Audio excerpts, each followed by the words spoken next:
Hi, my name is Kiki, and this is Jace. And today we are going to be cooking in the kitchen.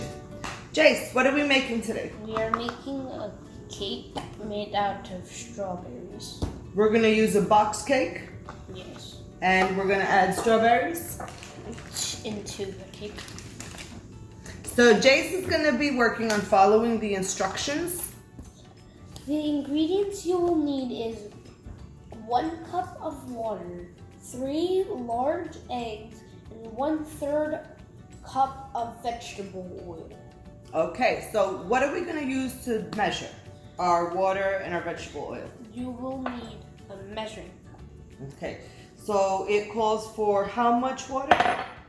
1 cup of water. Can you go and get that ingredient, please? While Jace is doing that, I am going to do the prep of turning on the oven. Now, Jace, before you pour the 1 cup into our mixing bowl, can you tell them how you know you have 1 cup of water in there?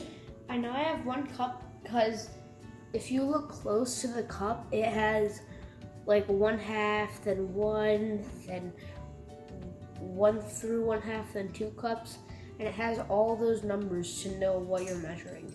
That's why it's called a measuring cup. So cautiously, he's using his hand and eye coordination and his fine motor skills to get the water into the bowl.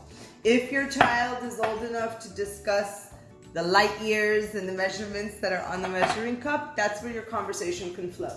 If your child is at the milestones where they're working on pouring and such, that's where you can give them the ingredients to go ahead and get them into the bowl. So you work at the level of the child's age depending who you're working with. Jace is 8, so he is very aware of parts to hold, and now you're going to use your measuring cup to measure what?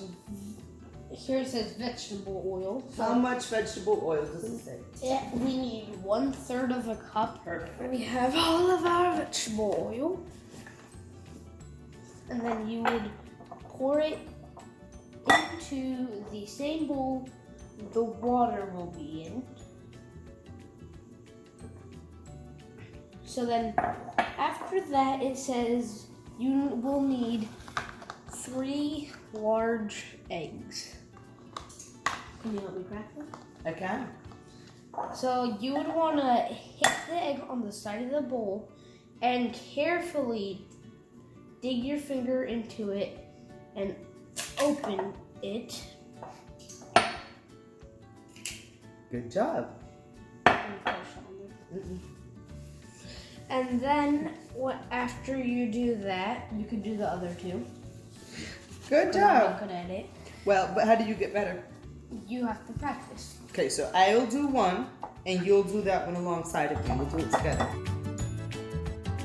So then we would want to have the cake have a little bit open. This way. We're gonna go this way, okay? And then you want to, I could do it. Then you want to pour all of it into the bowl. After that, you will take a fork or a spoon and then slowly, not fast, slowly, you want to go deep and in a circle, but very slowly for 1, you don't make a mess, and 2, you don't waste any of the cake batter. While Jace is working on that, I have my strawberries that we picked last week. I have some that I froze, and I'm just going to go ahead and put them in a pot with some sugar Yum. and water and reduce them down so that we can add them right into our batter. Strawberries in a pot, water, sugar, reduce. There's still Okay, so we now have all of the ingredients in the mixing bowl, and Jace has been folding in and stirring in the different ingredients. I am going to take our baking spray and spray our baking pan while he does the final lumps.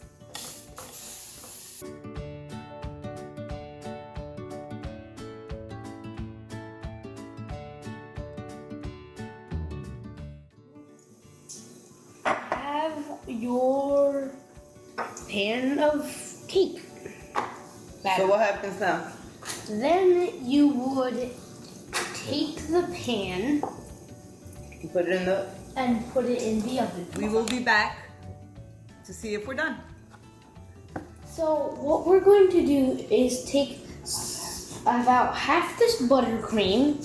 So you would want to get about half the buttercream inside of like a plate or something. So this half one? Yep, that works. And then what we're gonna do is take the rest of our liquid from our strawberry reduction. Put it inside the buttercream. You can go ahead and stir that. So. Our cake Is ready. It is ready. We did a good job, huh? Smells good. Smells good. Came out of the oven a little while ago, so what I'm gonna do is go ahead and flip it onto our plate. Yum. Now it is warm. So Be careful. you're gonna go ahead and frost it, Jay. And remember, parents, we don't get too concerned about making a mess because messes happen in the kitchen and messes happen while we're learning and playing. And the cleanup is very much a part of the process. And we do it after we cook. They do it after they play. And cooking, when you're playing and learning, will require cleanup. So have fun. Make sure to take time to continue to follow us at Learn and Play Tampa Bay, hoping that you are all staying safe and staying indoors, and we will see you next time. Have a good day. Bye.